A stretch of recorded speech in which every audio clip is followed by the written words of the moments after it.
Hello and welcome to Real Hi-Fi Help. Well, let's have a look at Canton, the sound that you get from their reference line. I'm only going to talk about their reference line because I just can't take, in general, speakers that only cost like a couple of thousand bucks serious. I know most speakers that only cost that much are, in general, not worth any attention.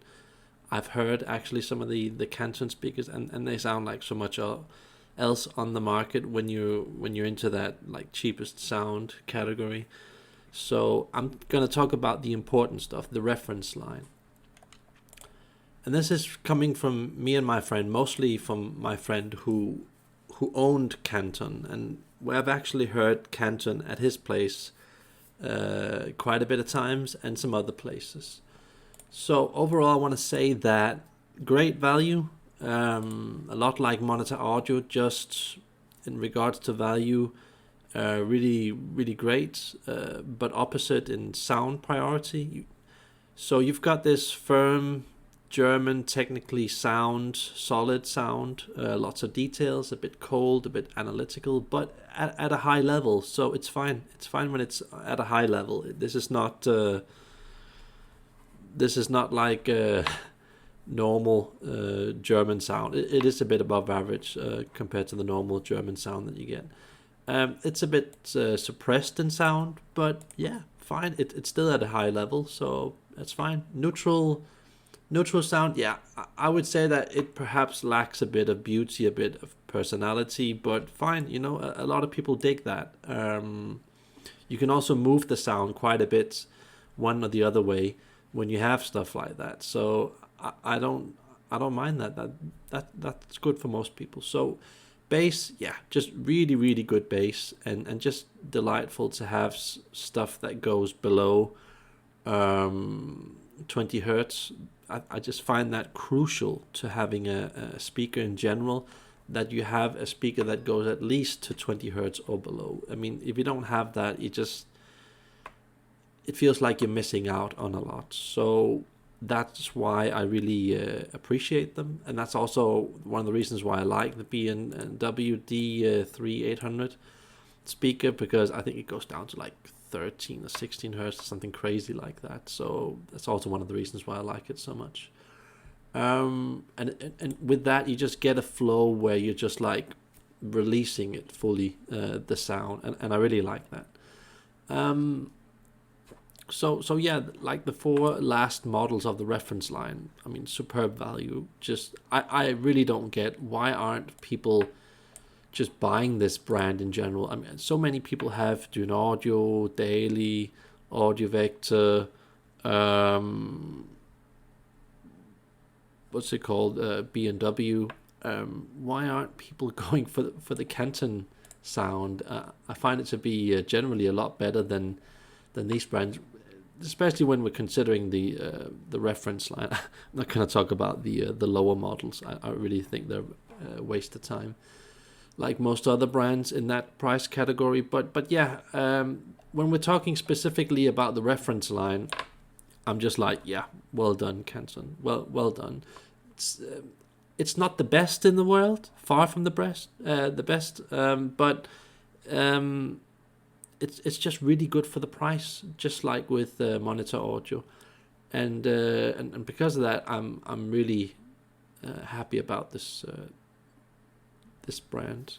So it is in a way delightfully evil, and like I said, it's not going to come anywhere near a Peak Consult speaker, a Verity Martin Design Karma speaker, or even an Audio Note speaker. It's not going to come close to that, especially not when we're talking mid to high class. But just price wise, the last four models in the reference series, just really really good value. Um, so this is kind of mostly inspired by my friend, what he's told me over the phone, and when I sat next to him and we were talking about his previous speaker, which was Canton, and then now going over to Monitor Audio, and he told me that Canton in general, especially the one that he had, which was like a reference model, it was a bit cold. It was a bit mechanical, and it did eat a bit of that background detail, and didn't quite react as much as his monitor audio PL300, and it wasn't as beautiful and free flowing. It was a tiny bit more shouty in sound, but still fantastically good. So that's kind of the difference between Canton and monitor audio. It's like, I wouldn't say two opposite sound, but almost two opposite type of sounds. But I still like it. I still think that it's cool. It's very appropriate with a lot of gear, and that's kind of what I have to say. I mean, here's the look of Canton, and I also think that they look quite okay. It's really nice with some big drivers, big cabinet, hats that goes low down. I was impressed. I was seriously impressed. Well above average compared to the market.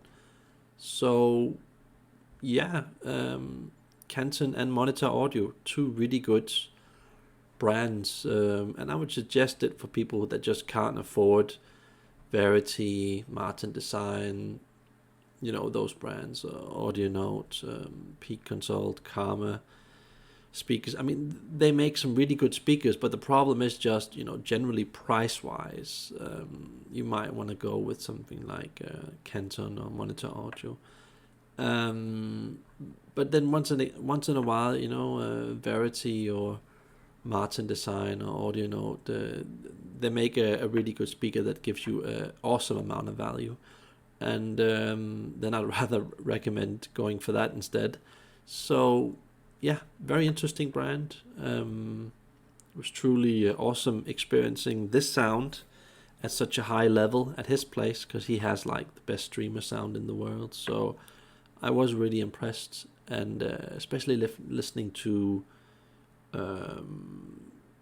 Steve Vai, Tender Surrender, 2016 New York edition on YouTube. It just sounded awesome on these Canton speakers. So well done, Canton.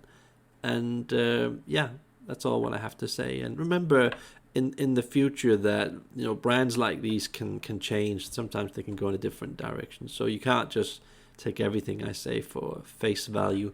You have to kind of, as you go by, reconsider the brand to see if it's still relevant, what I have to say, and just kind of take it for as an extra input to you deciding wherever you want to go in this hi-fi world. So yeah, that's everything from me. Remember to like and subscribe, and look at the over 200 videos that I've made. Have a nice day. Bye.